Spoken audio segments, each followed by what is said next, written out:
Thank you so much for having me. I have been with Hope Well for a couple of years now, actually, both at the office in Eldoret and online. I was part of the initiative Professionals Still Am, where we reach out to quite a number of people who would otherwise not have access to psychological interventions. And I think what Hopewell is doing is really, really great, not just at a local scale, but also at a global scale. So I'm really honored to be here today. So I'll be powering through about 60 slides, so we better start. So I'd like to say that this topic is definitely of high interest to all of us because the mainstay of the field of psychology is actually testing. And if you look at the history of where the field actually began, with the work of psychiatrists and then psychologists moving away and noticing that aside from just looking at what's happening in the body, it's also good to observe behavior. So the idea of psychology being to describe, explain, predict, and control behavior. So psychometric assessment became quite at the center. So we'll be looking at an overview of psychometric assessments, and my website is wangarī.africa. I want to tell you a little bit about what we will achieve today, about 7 outcomes. So at the end of the session, you'll be able to define and say what psychometric assessments are. You'll be able to determine the characteristics of a good psychometric test, understand the stages of development of a psychometric test, explore different types of tests, and how they are classified. There are all these different classifications. And then distinguish the limitations of different psychometric tests, because there has been a lot of criticism about usage and deployment of testing in the history of the field. And then obviously highlight what are contemporary trends. Okay, so we are in the 21st century and we do have a lot of opportunities. We will also finish off with the challenges, what challenges are before us, so that we know what to do about the challenges. So my work has spanned 17 years from certificate all the way to doctorate level. I've always worked as I studied, so I'm what you call a career psychologist, and my psychometrics work has been across different settings and populations and under very good mentors. So I'm really honored to remember them just now. I can't say all their names because there may not be time for that, but I've worked in clinical settings, community, educational, forensic, that is the prison, juvenile, and other systems. And then with different populations like children, adults, the elderly, people with disabilities, which is actually my main specialization. I work a lot with people with disabilities and other special needs. So testing is also at the center of it. And aside from psychometric testing, we also do other kinds of testing, such as disability inclusion and indexes like those. Then out of my work in one-on-one counseling, I moved into curriculum, policy, research. And I think one or two highlights is the 2019 Mental Health Conference, which resulted in the task force and the action plan. I was at the core team for that. And then I also got a global award at the American Psychological Association in 2018. And I've written an article on what I think we should do in psychology in testing. So I'll put the link there, but you can always Google it. It's called Karibu Kenya, Milestones of Psychology in Kenya. So it's just a little bit about me for those who we may be meeting for the first time. So what is psychometric assessment? Psych means mind and metron means to measure. Especially metric is what scares people, but metric just means a meter, just a measure of something. And we know that the earliest discoveries were actually in the Chan dynasty in 1000 BC. So from the history of mankind, we know that we've always wanted to serialize and order and measure a lot of things.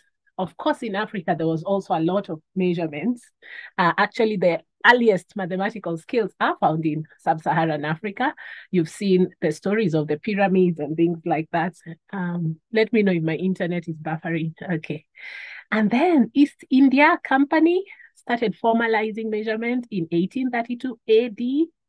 And then we got a British model of the Chinese testing system in 1855 AD. And then the American Civil Service Commission in 1883 AD. And a lot of testing those days was actually linked to military service. So when it became formalized, we wanted to know the strongest, fittest minds, because those were the days of the world wars, and we wanted to find out if there will be any person who might jeopardize, the ideas of winning and conquering and conquest and things like that.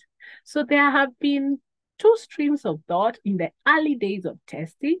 We always know that right now we can analyze and criticize a lot of the things that happened, but those days, there were a lot of people who benefited from, like, a few people who thought about that. One group of inventors was Darwin, the famous Charles Darwin, Galton, and Cattell. Those are very famous figures of the psychometric assessment as we know it today. And they were thinking about measurement of individual differences, okay? The idea that we are all not the same and we have, variations from person to person. Then we had another school of thought. This is a long time ago. Herbert, Weber, Fechner, and Wundt. They were thinking of taking psychophysical measurements, okay? Because that was also the time when, we had behavioral psychology, and the only reality, according to that field of psychology or phase of psychology, the only reality had to be measurable, okay? So those were two different streams of thought and really different ways of looking at assessment. And that was experimental psychology. That was the beginning of standardized testing as well. And so that's a very interesting history, just to know what we call philosophical underpinnings, or what people were looking at or what they were thinking about when testing. So on to the definitions now. We said that will be the first outcome. So you should remember this one. What is psychometrics? It is a branch of psychology dealing with measurable factors, but also as the occult power of defining the priorities of things by mere contact. This was a very interesting definition from the Chambers 20th Century Dictionary, especially the part for occult power. Because if you think about, that was 20th century, that was a couple of years ago, not 21st century. Psychometrics had now become very renowned and very special. And so the people who did psychometrics then were considered quite special. So they had a sort of a power to determine and judge things. And I think even up to now, we still have a special place, because we work a lot in the field of human behavior, the brain, and understanding people is not easy. I mean, I have a doctorate and 17 years experience, and I'm telling you, I don't even know the beginning of people and why they do what they do, So that is one definition I found very interesting from a dictionary. Here is another one from British Psychological Society.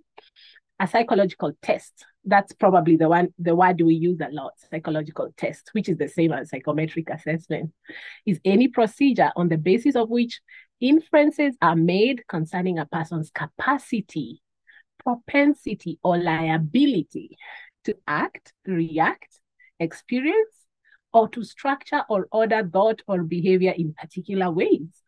Okay, so the idea of capacity, propensity, liability, acting, reacting, experiencing, or structuring or ordering thought or behavior.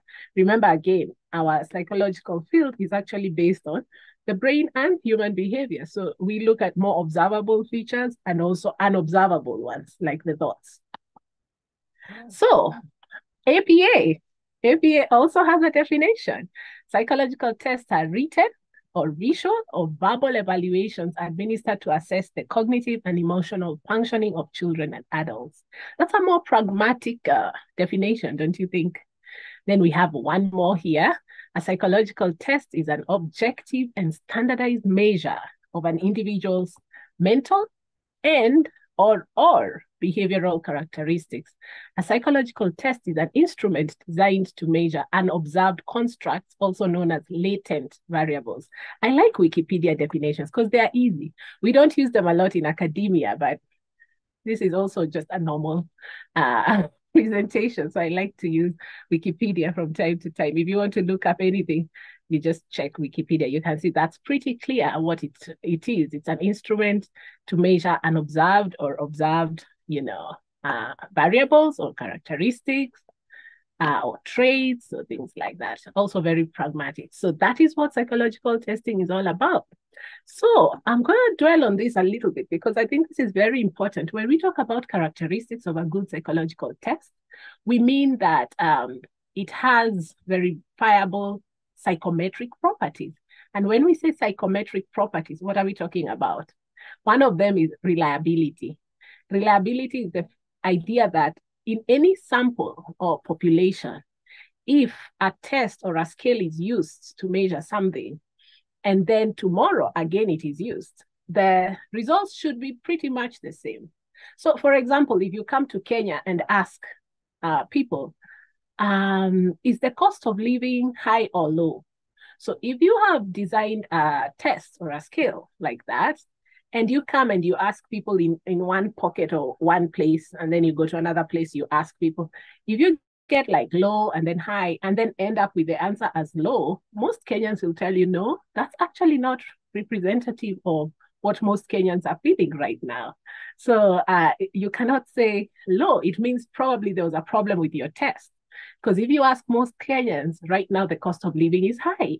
Okay, so if your scale will be reliable, you should be able to get consistently high as a response, for that particular scale. Validity, also called internal consistency, is the scale true to its word? Is it actually measuring what it's supposed to measure?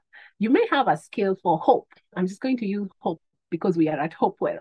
Okay. And hope has different components in positive psychology, like, for example, optimism. Optimism is one of the components of hope. So is the scale actually measuring components of hope like optimism, or is it measuring something else that's a bit skewed, that's not anything to do with hope, for example? Then norms. This is very important because clinical trials are done, which means hundreds and thousands of people are asked that test. And then that information is used to improve a test. And that's what we call norming or standardizing. The idea that a test has to be uniform, objective, interpretable, So standardization is the process by which we actually say that this test can be used for this population. Unfortunately, we will see that there are lots of tests that are not yet normed into our culture and our context and our reality. Then objectivity. The test should actually be objective. There's a lot of polls that happened just before elections in Kenya. Again, I'm going to go into politics. And they were not objective.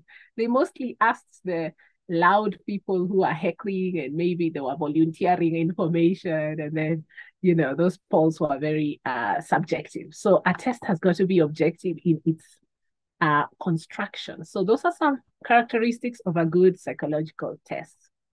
Let me just see if we have anyone saying anything. Okay, we just have people joining and very quiet. Thank you. Feel free to comment or ask a question at any point. Now we'll talk about development of a psychological test.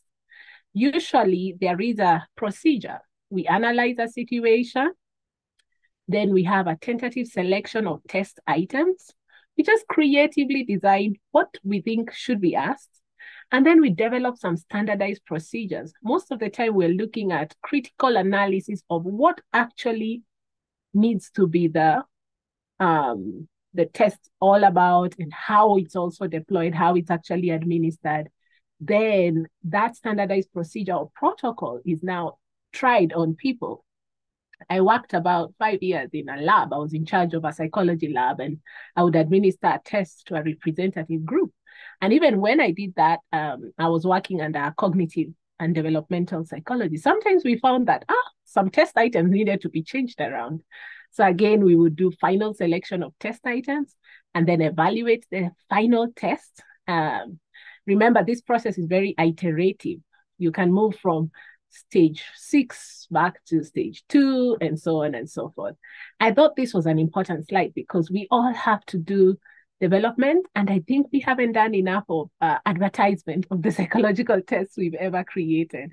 And we'll see some problems or limitations or challenges we faced in our context for that. So types of tests, there are so many different classifications. So one is time limit, speed test, power test. For example, the Kaufman assessment battery for children is just used to check, how, fast these children can answer a set of questions. One of what we call aptitude tests. Aptitude means skill. They're checking a certain skill, okay? So you will see some tests where you're on a computer screen, and if you don't answer on time, it goes to the next. So time limit is one classification. Some do not have any time limit. Then another classification is number of individuals, group or individual. And then language, is it verbal or non-verbal? We do know that in our field of psychology, not everything is articulated. There's a lot of hidden, and we'll see some examples of non-verbal tests. Then method, is it paper, pencil, manual, what we call manual? Is it a performance test where maybe you're on a screen and your eyes have to move quickly and your brain has to work quickly? Or it could also be, other methods of testing. So those are some classifications. And then, of course, computer-assisted tests. Those ones are really interesting because you can get large people tested using the same stimulus on a screen. And that's kind of the work I did at the Center for Cognitive and Developmental Psychology for a couple of years. Then we do have another classification. This is probably the most popular and why most of us came today. We wanted to know the types of tests, and it depends on what is being measured. So intelligence, aptitude, and personality, those are the three main types that are known across the board. Then we can also add achievement tests. Okay, then obviously we can also add psychiatric tests. Like probably you're wondering, how come BDI or some depression scale is not here? They're all, that classification is depending on what is being measured. Others are like occupational tests.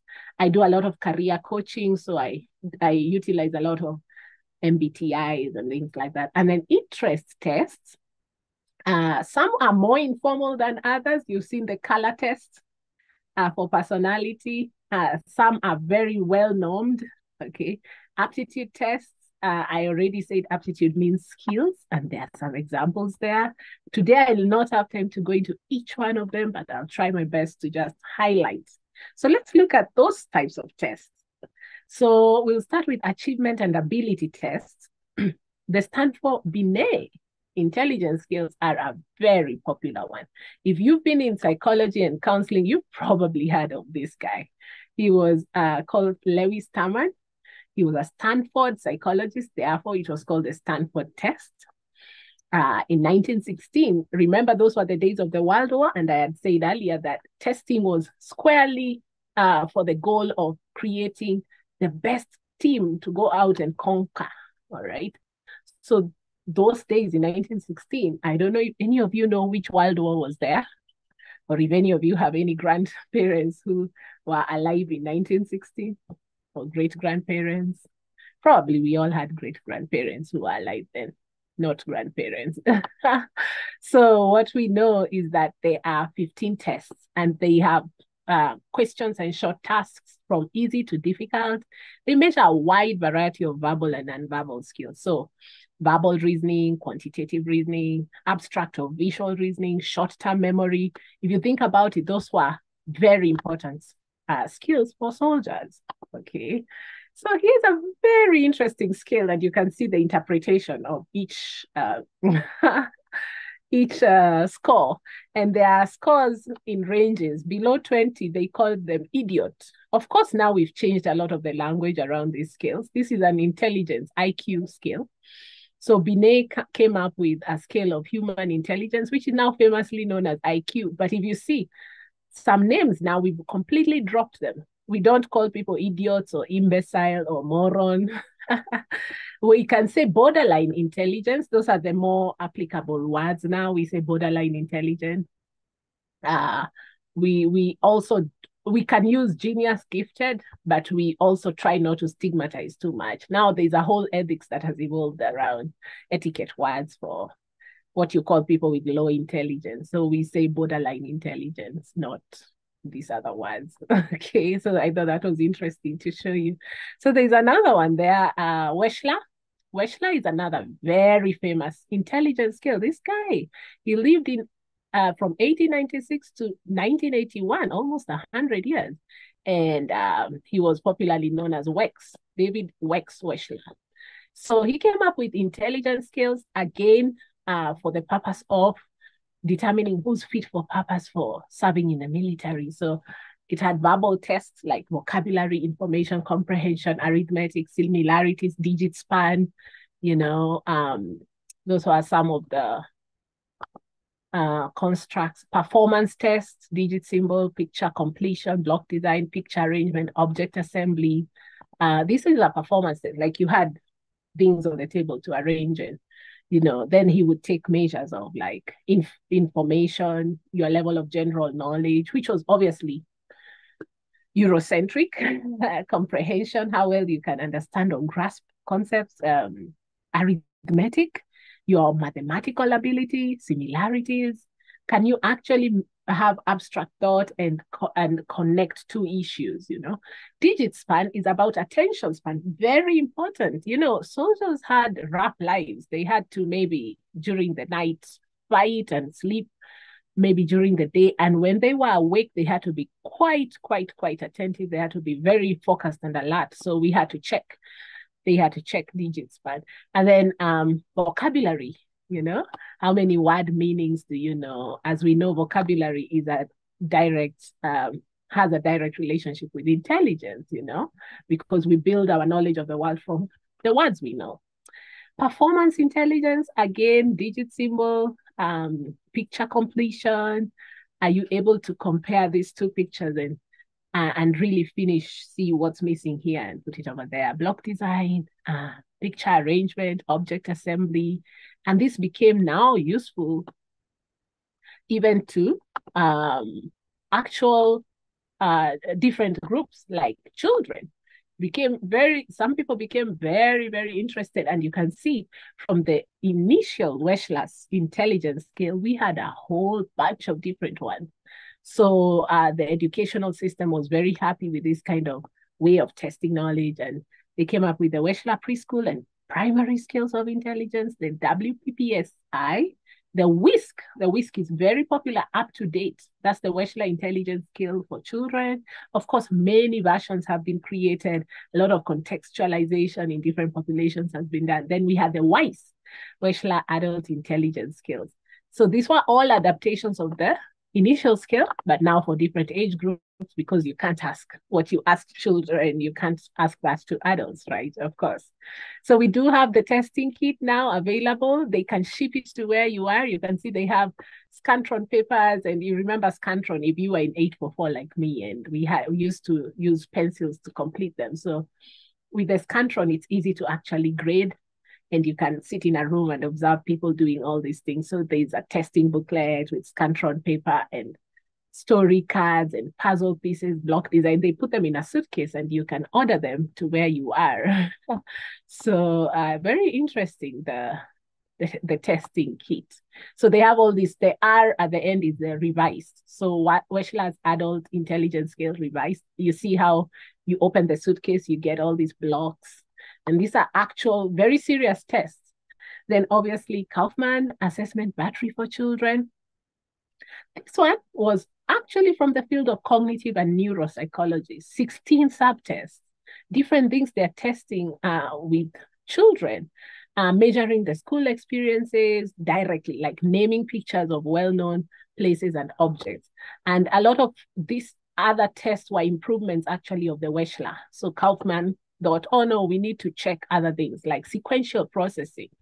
How can a child be tested for remembering a series of digits or hand movements? So we see how their memory is working, simultaneous processing, related pictures being put in the correct order, like maybe a picture story, okay? So that's called simultaneous processing. Those are all aspects of brain functions. So we are checking different things. So then Binet also merged with another guy called Kamat, and they had another test, different one of intelligence. This time they were checking all these things: vocabulary, language, comprehension, not compression, sentence building, analogies, sentence repetition. You can see all these are actually brain functions: auditory, perception, social reasoning, visual motor, coordination ability. Very interesting kinds of measures here. And it is useful to evaluate when we do testing. It's good to check people's basal age, like the ability to pass all items at a particular age, and terminal age, the inability to pass any of the items on a particular age level. We always talk about chronological age and functional age or developmental age. So somebody's age may not be aligned to their normed functionality level. So we always want to see, if you're working with a 2-year-old, are they doing what typical 2-year-olds would be able to do?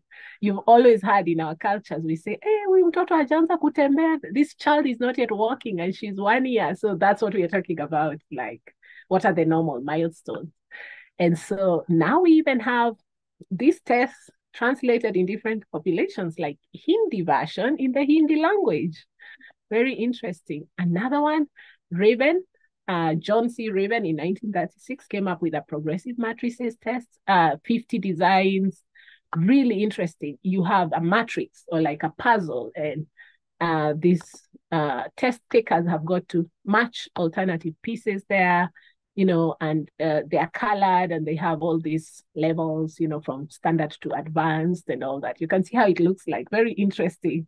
And then the question is simply, which of these shapes correctly completes the above patterns? Now, this may look like just too playful for a serious test, but I'm telling you, when you have a child and they're probably struggling with like maybe perceptual processing, we want to diagnose what the actual issues are. So we want to check if they will get the pattern correct. And that's very important at that stage for children. You can see how those things look like.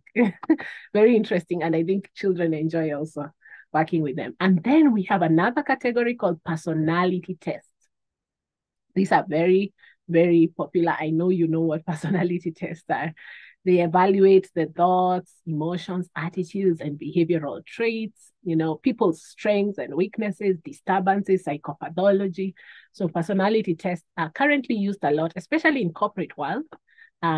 Sometimes when people need either a promotion or a deployment elsewhere, or they need to be checked before they are demoted or fired, they are told to go for personality testing. And so I do a lot of this in my practice. So MMPI, the most popular one, Minnesota Multiphasic Personality Inventory, there has been a lot of criticism that a lot of its test items are still not culturally contextualized. So we still have a lot of problems with MMPI.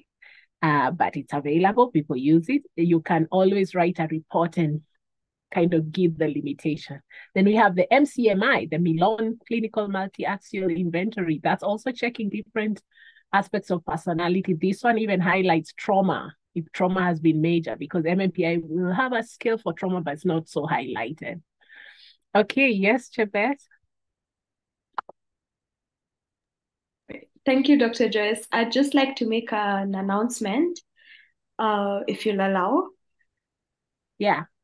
Okay. The time is running out. We encourage you to rejoin using the same link if that's okay, as this is a very interesting conversation and we would not want any of you to miss it. We'll also be sharing a link on the chat that will allow you to register your attendance for this session. What this will do is let us know who's attended, because we intend to be working on handing out and sharing attendance certificates for these sessions, as well as Dr. Joyce would love to hear your feedback on this presentation that she's making. So when the timer runs out and Zoom kicks us out, kindly rejoin using the link, and we'll be glad to have you if you're able to join us. Thank you. So do I wait to be kicked out or I continue? Yeah, you still have a good amount of time before we're kicked out. Okay, good. So California Psychological Inventory, CPI, is another one. 16 Personality Factor Questionnaire, 16 PF, and I think this one is open source. This one you can get online, actually. Most of the more normed tests, more formal tests are not open source. You have to purchase, and you'll probably find it in your university library, or you will have to get a copy shipped to you. Then I think personality inventory is also another type, you know. So we do have so many different ones. And a lot of the others justified, you know, the element, most of them have like different elements they're checking and based on maybe different, you know, philosophical underpinnings. Then we have projective techniques, Rorschach. I'm sure you've heard of Rorschach, thematic perception test, or TAT, sentence completion test. That's like a bunch of 40 questions and you're asked to say the answer, the completion of that, like fill in the blank. Then create drawings, neuropsychological assessments is another category. Quite a number of fMRIs now being done, studying the brain to actually see what happens. For example, in the case of addiction, we know that a brain of someone who's an addict is different from a brain of someone who's not addicted to anything. Then we have all kinds of rating skills for all kinds of elements, you know. So we have so many different tests. And I think I'll go into the MMPI as soon as we start again. But up to there, I'm just going to stop share. And then I'll see if we have any questions. Nobody has any comment or question in the chat. It's very interesting. When we resume, we will continue with the MMPI a little bit in depth. Yeah, so are these familiar or not? I'm interested to know. I think. Or are people hearing them for the first time? Oh, we can take a poll as we wait for the minutes to count down. You can raise your hands if you're not in a position to speak. If this is new to you, just raise your hand. And so that Dr. Joyce may be aware. If this is not, you can put a thumbs up. If these are not new information to you, you can just put a thumbs up. If this is new, you're all welcome back. Thank you for joining so quickly. Chebet, you're welcome to continue. Okay. Thank you so much. As people are joining, we were just taking a poll. If this information that Dr. Jess is sharing is new to you, raise your hand. I saw that a few people had raised their hands. I also saw somebody had done a fist bump. The sign for this information being something you're familiar with is a thumbs up. If this is new, we're raising our hands. So that's what we're doing now. We're taking a poll. Wow, Dr. Joyce, can you see? Yes, I see. Very interesting. Yeah, so raise your hands if this is most people it's new. Thumbs up if this is not new. We are taking a brief poll. Thank you for sharing. Okay, I guess. Wow. Yeah. And I see for a few people it's not new. Yeah. Great. Okay. I think we can proceed. Okay, please enable me to share.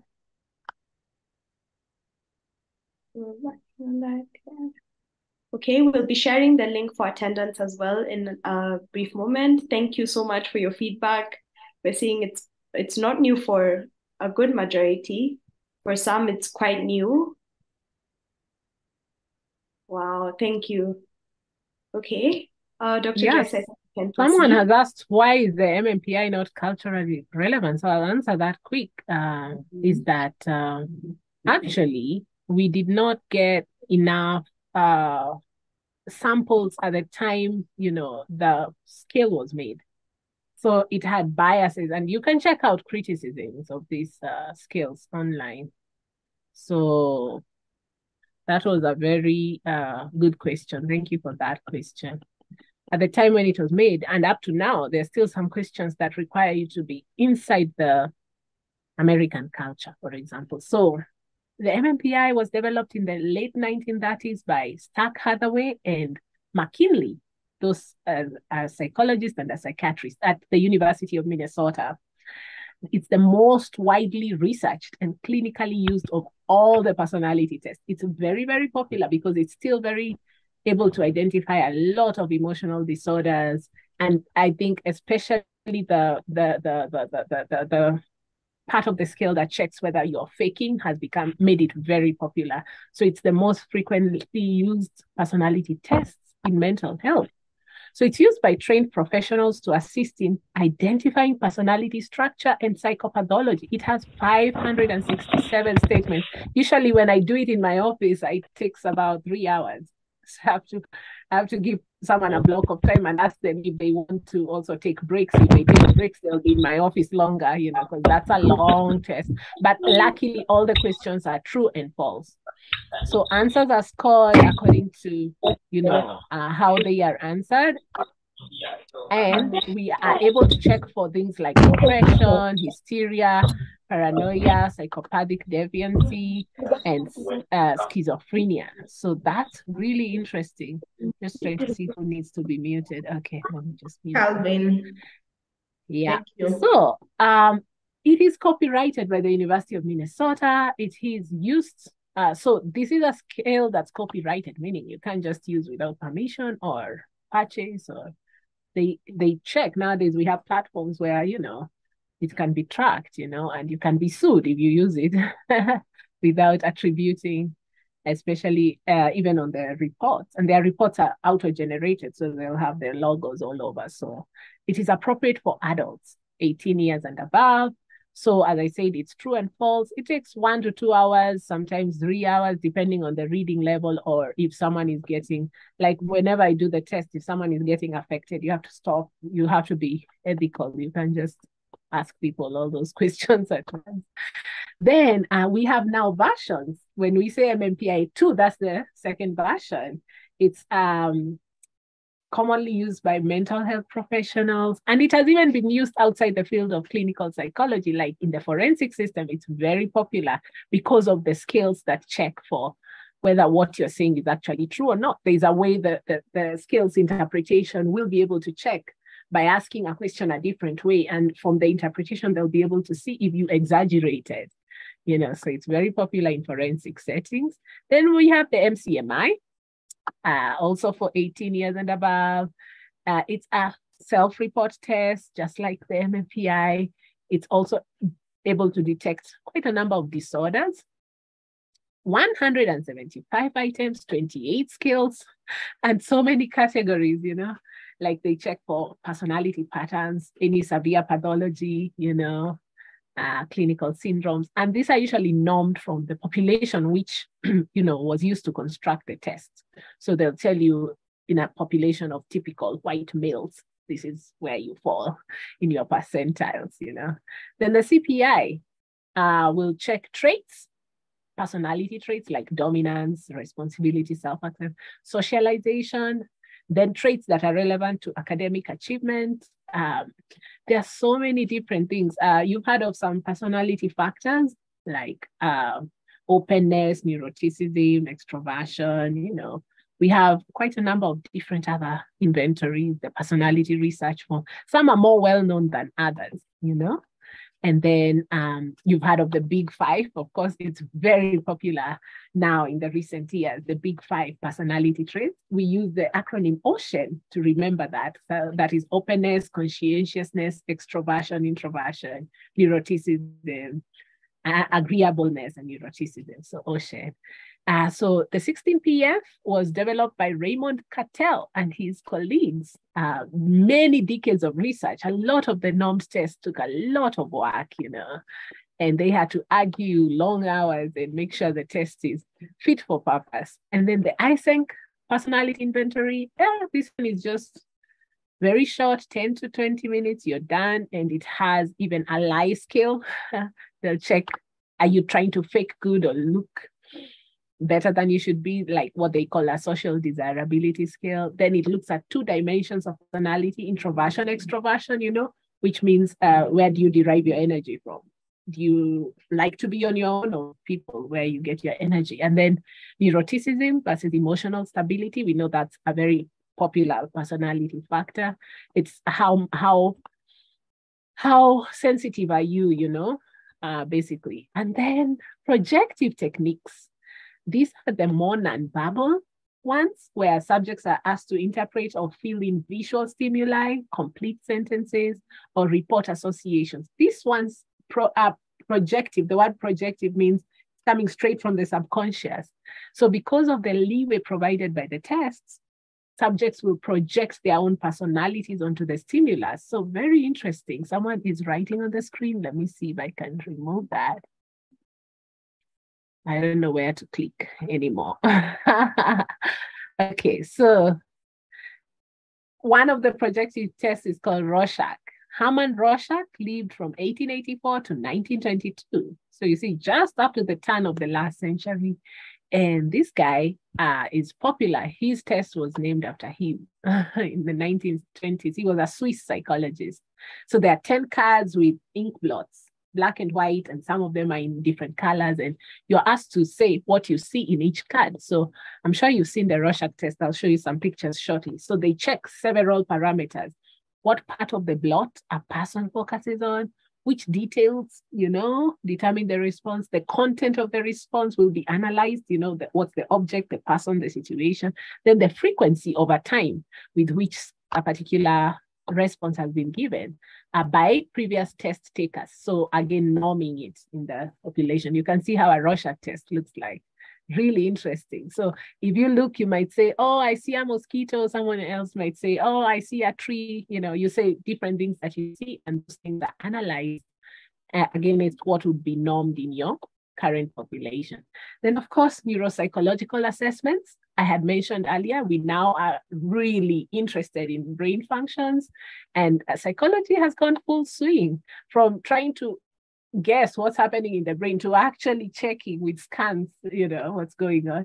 And we also have some batteries that are used to check for neuropsychological brain functions. So those are some examples there. There's so many tests, I can't go into every one of them, but we want to check for maybe neurological deficit. Do we have any organic, this is on a physical level, any organic problems? Is it intact for that age, for example? Then we know a lot of traumatic brain injury patients, TBI patients, will need neurorehabilitation.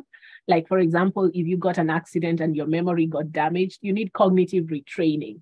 And memory is in different aspects. You may lose one aspect of your memory, but the other aspect is very intact. So we want to check how you're doing as treatment is progressing.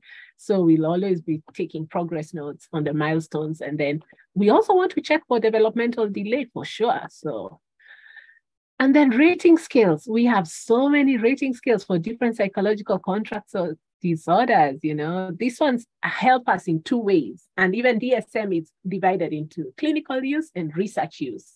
Because when we enter a population, we want to check, is this normal for most people? That's very important in testing because the data is used for evaluation. For example, in sub-Saharan Africa, not so many people have eating disorders, but we are having an increasing number recently over the last few years because of a lot of maybe urbanization. There's a KFC in every corner now, in every village, so we are getting more and more of, eating disorders now than ever before because of globalization. So we have to check against the population, and that's something that's very important. So in psychiatry, we talk about mental health assessments. We have general health questionnaire if you just want to check well-being. Some people ask me, how do I check how everybody is doing if I enter a school? You can use some of these inventories. And then you have other scales that are very specific, like for anxiety, the Beck Anxiety Inventory, Hamilton, Colby, there's so many. Depression, Beck's is also very common, popular, Hamilton, mania, Young's mania, Beck, Raphaelson mania. Then general mental health, I'd already mentioned that, that's a repetition, sorry. Then schizophrenia, you have a brief psychotic scale and others, yeah? So we do have very specific scales and broader scales.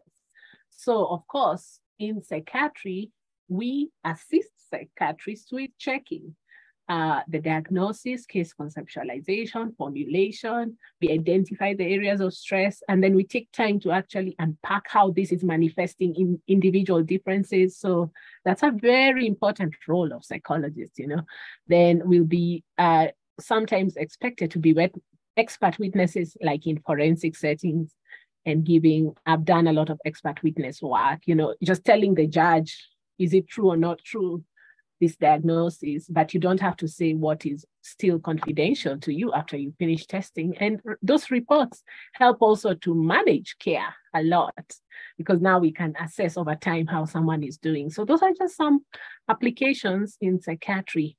Now, to the last section of our presentation, some limitations and critical use. A lot of people who are doing psychometric assessments are not critically looking at the constructs. Like the person who asked earlier was a brilliant question about MMPI. How is it not culturally contextualized? Some of those responses have to be taken with a pinch of salt. Okay, can you imagine if a test taker did not even understand that one word in a question? They're going to just answer because they're pressured maybe, or just the anxiety of test taking. Did you know that even when you go to the hospital to take your blood pressure, do you know the doctor checks if you are relaxed? And blood pressure ratings need to be taken severally, because maybe the anxiety of being tested is what is at when you are at triage. And most hospitals, when you're at triage, there are people looking at you, and you're being tested, your height, your weight, your blood pressure. You're not relaxed, and you're thinking about how you convince the doctor so that they can give you good medicine. And you're scared if you have a certain illness. So we have to take all these things into account, even in the testing situation, and make our places very comfortable, for test takers. And then faking. So if you're a doctor here, you need to be taking blood pressure severally. Don't just tell people they have high blood pressure. Maybe it's anxiety. And then faking. A very, very big limitation of testing. People will fake good, fake bad, and now it has become an industry. There is a very big industry just trying to make, like right now we have a lot of Kenyans who are going abroad to work. They're desperate about being jobless, and you've heard of the trends, Qatar and I don't know where, and Middle East. The more riskier, if you get into the heart of Afghanistan, you're getting more, riskier. And you come back and you want a PTSD diagnosis so that you get money from the insurance company. So there's a lot of faking, and people are doing it, in the hope of the lottery, or like just winning money, And then attitudes towards testing. Lots of people being very scared to even sign contracts. I've had many clients in my office saying, why should I sign this paper? I just want to see you. So, there's a lot to be done there. And then effects of negative attitudes. Meaning that they will probably not come back, or they will not ask, their colleagues and friends to use the services of a psychologist. Then ethical issues, test users, security, interpretation, publication. There's a lot of ethical issues. You might say, I will not divulge names of people, but then you give out all the personal details, and we can almost point who the person you're talking about. So how do we protect the identity of people, especially if we are using testing for research? And then privacy issues. Where do we get spaces? Like when I've done humanitarian response, it's always a problem. Sometimes you have to call someone aside if you want to check maybe their level of trauma.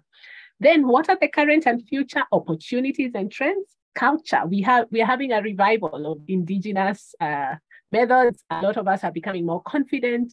Now we want to be able to quote African authors, not just the Freuds and the, Weschlers. Then ethics, we have a major opportunity there, because we have to check against profiling. Profiling, when people say all the people of this tribe are this, that's the basis of stereotypes and discrimination. And unfortunately, a lot of testing has been used to discriminate against people. There's been a very dark history with psychometric testing. We have to be very careful about it. Then religion. We're now moving from more science-centered to spirit-centered. Look at positive psychology, which is the science of spirituality, basically. We are looking at character traits, goodness, something like hope. Hope is actually a character strength. And you can see some work being done by Templeton Foundation. They're checking, they're measuring levels of forgiveness. Can you imagine? So we've really, really gotten a big opportunity there. Can you measure your own level of forgiveness of people in your life? And that's very, right now, a controversial thing. Some people say, oh, we shouldn't forgive. Others say, no, we should always forgive. So there's now people actually able to measure that. So that's a very big shift. And psychology had been known to be very different from religion. And then context-specific identifiers, DSM-5-TR, the latest diagnostic tools are now using more context-specific information. They're not assuming everybody in a population. They even have extra paragraphs explaining where this falls, you know. And because I think of the racial crisis in America, where DSM-5-TR was edited, there has been like an outcry by racial minority groups. We've got to explain the context. Like I was just telling you about eating disorders not being very popular in Africa, but now becoming more and more. And then clinical trials. Now we have an opportunity for norming and standardization because of technology. You can literally get a survey to 100,000 people if you want, you know. And I think in the coming days, the government said from next month, they will begin testing for addictions and mental health. So we now want to map in each county what are the issues, you know. Access is becoming better, especially in the industry. Academia has always struggled because these tests are very expensive. And if you cannot find them in your university library or a psychological testing center, then you have to rely on the few of us who have it, and then you have to pay a premium. So access is an opportunity, but it's still not yet there. Then, of course, technology. Technology is a big opportunity. We now have platforms, and even you can create your own app and test people and, you know, package different things. So what are the challenges? We still need a lot of skilled personnel. When I am interpreting an MMPI, it takes me a good 2 weeks because I have to be very accurate. So it's a highly skilled job. Practical constraints. We don't have enough money for the clinical trials that we need to do. Then we have ethic versus emic. Those are cultural aspects about, are you testing people in your culture or from outside in? Are you from inside out? Are you testing people in cultural specific context or from another cultural context, yeah? Then quality of care. So a lot of the controversies about testing. For example, I don't know if anybody here who's female has been tested for HPV, but the question usually is, okay, you want to check if women of reproductive age, for example, have a certain virus like HPV. But then where is the access to care? So issues of testing have to be combined with adequate care. You can't just say, okay, you guys, we've all tested you, you all have the virus, or you all got COVID, and then now we don't have oxygen masks. You might even be making people more hopeless, you know. Then language and literacy. We now have to translate it to different languages, literacy levels. That's still a challenge. Test translation is not easy. You have to make sure the original and the destination look the same. And then response bias. You will always experience that in the field of testing. How do you actually eliminate bias to the greatest extent possible? And you know, self-report is still considered very important. And then qualitative approaches. We still have a lot of things that need to be explored at the stage before they become standardized. So that becomes a challenge because as we are becoming more context specific, how can we then document the qualitative approaches in testing? And then development of indigenous knowledge systems. There's still a lot of resistance because where the money is in globalization. How about those who want to go back to indigenous knowledge systems and find out how our grandparents used to treat headache, for example? Okay. So thank you so much. I am running a course for 10 hours and I'll be starting next Friday. I hope to see you all there, and thank you for your kind attention. So now I think I can take some comments on questions. Yes, there's a comment that came in earlier. Festo is asking, are there any tests that have been developed and are being used in Kenya? Good question. The answer is yes. However, the biggest issue we have is a common one-stop shop for documenting all of these things. You'll probably be able to find them if you open up university repositories, because a lot of the development is being done in academia. Then industry is fragmented. We have a lot of psychological tests even being created by non-psychologists, which is not a problem for me. For me, I've seen the fields of coaching also using a lot of testing, other, health professions, ordinary folks. it's because in the industry, those who have money have been able to actually say, for example, they can test you for aptitude. So for me, I don't think we do not have our own. I invented my own scale when I did my own doctorate studies, but I just haven't like packaged and announced it enough. I think that's what we need to do. We need to also rally behind our own inventors and quote them. The best way to increase our own innovations is to cite ourselves. Okay. So the next time you're writing a psychology paper, if you're a student here, please don't just quote, Eurocentric others. Try to get those who are indigenous as well, because we do have groundbreaking work being done here. We just have the problems of scaling up and being visible. Those are the issues we are having. Thank you. Anyone else?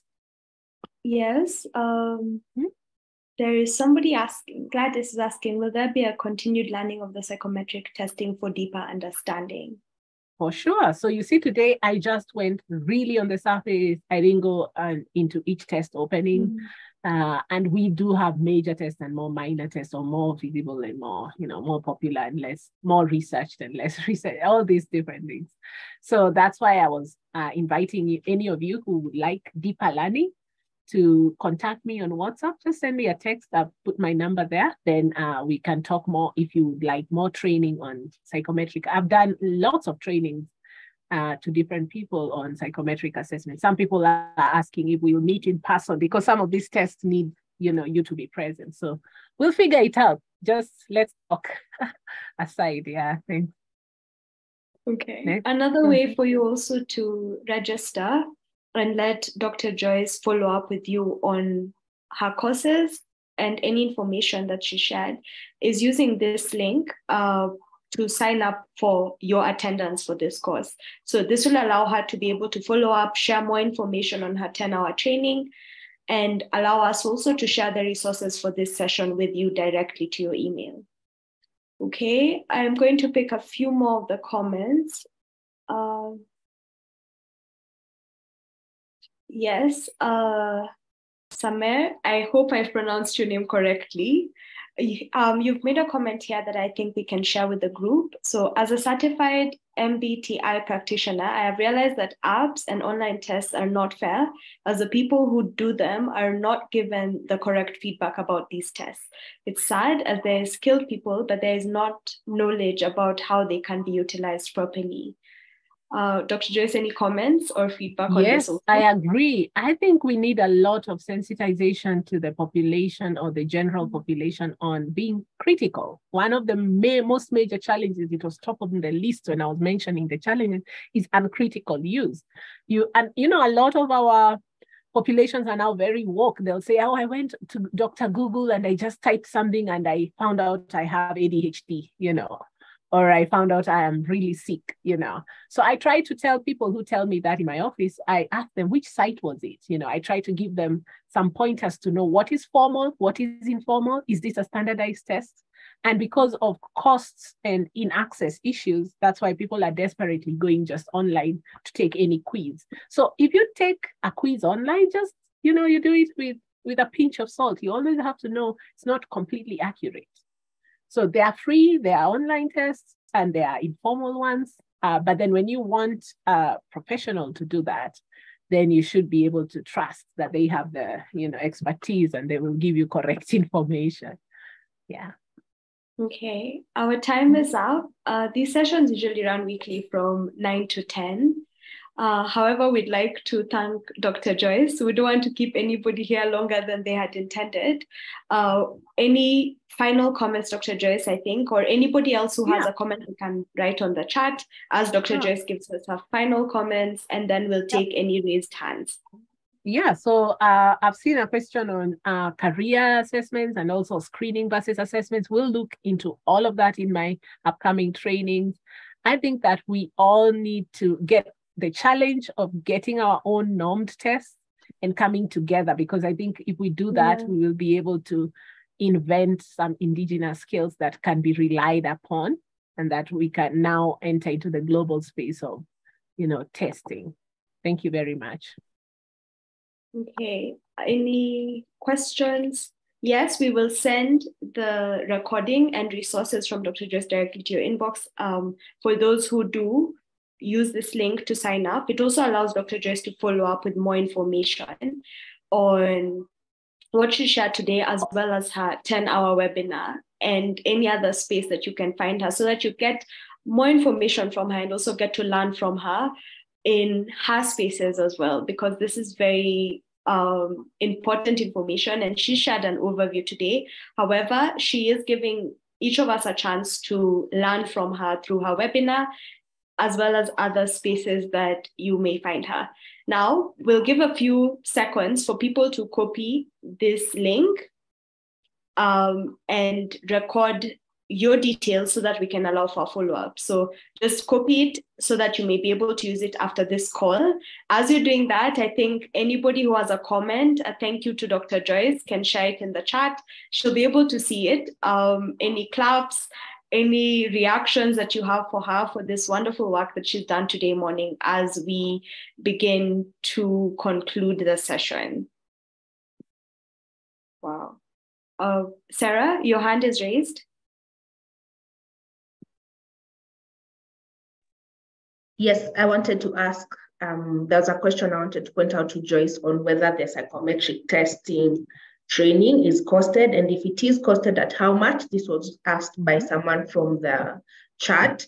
Then we'll also pick up some of the questions that were posed that were not answered during this CPD session in the chat section, and then we'll include them in the CPD resources we'll be sharing. Then we'll maybe consider a follow-up session with you to see if it's possible and how we could maybe be able to organize that.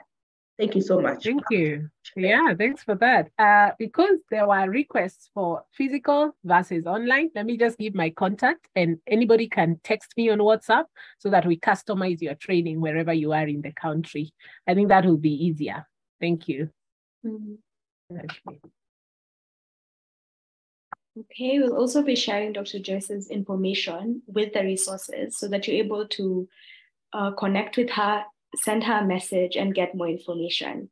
Okay, wow, we're about to conclude. So the session is over, and we'd like to announce that if there's anybody else who would like to present on these CPD sessions, they are free.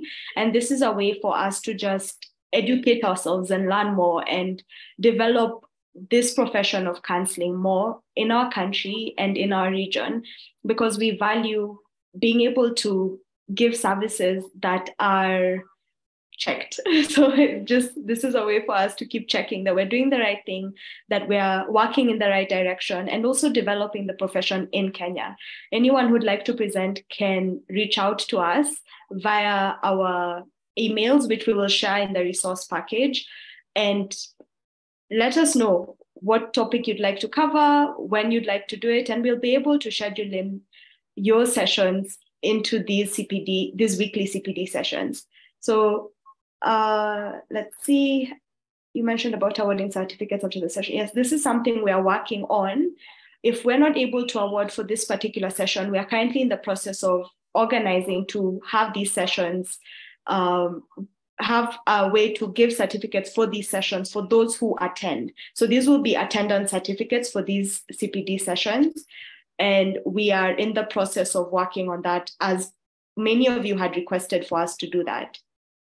So we would like to end the session there. And thank you so much, Dr. Joyce. Thank you for sharing your wisdom. Thank you for presenting in this session. And thank you for opening for those of us who didn't know about some of these tests, as well as the progress that we had made in Kenya in regards to psychometric assessment. We are so grateful for you sharing this, as well as giving us an opportunity to learn from you directly in these sessions. And yes, the other question is, what is the financial implication of the training courses? I think that's a question we've had about 3 times on the chat. Dr. Joyce has said that for those who are interested, she will share the information, but I think I can give an opportunity so that it can be clarified once and for all. Dr. Joyce, any financial implication? Yeah, so let's talk on the chat. I've also shared my poster, and then we'll be able to agree on that. Okay, great. So we're concluding the session now. Thank you so much for joining us. We have quite a number of people who joined us from various places in the country as well as outside of the country. We are very grateful for your attendance as always. And you are free to leave the call, and we hope to see you in our next session.